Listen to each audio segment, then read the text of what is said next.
তো বন্ধুরা আনবক্সিং আজকে করতে যাচ্ছি। আজকে হচ্ছে Cadbury day, chocolate Cadbury day. তো ক্যাডবেরি দিতে পারিনি ওয়াইফ বউকে, তো বউকে একটা ফ্রিজ গিফট করলাম। তো চলো তোমরা দেখে নাও ফ্রিজটা কেমন হয়েছে। আর আমার এই ভিডিওটা যদি ভালো লেগে থাকে তো অবশ্যই আমাদের চ্যানেলটাকে সাবস্ক্রাইব করবে আর ভিডিওটাতে লাইক দেবে। বন্ধুরা এই যে ফ্রিজটা আনবক্সিং করেছি, চলো তোমাদেরকে ভেতরটা দেখাই। এটা এলজি মডেল, 288 লিটার।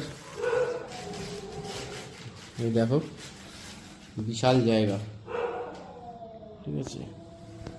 এদিকটাও দেখো, আর এদিকে দেখো বাস্কেটটা দেখো, বিশাল বড় বাস্কেট দেখতে পাচ্ছ। আর এই যে দেখো, আর এই ফ্রিজটা এখন নতুন নিউ মডেল একদম। ওইটা হচ্ছে কি তোমার, আমি ডিপটা দেখাচ্ছি।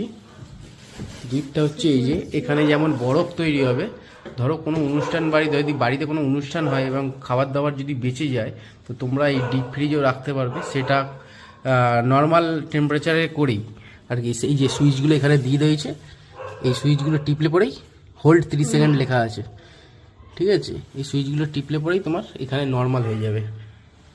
তো ফ্রিজটা কেমন হয়েছে অবশ্যই কমেন্ট করে জানাও।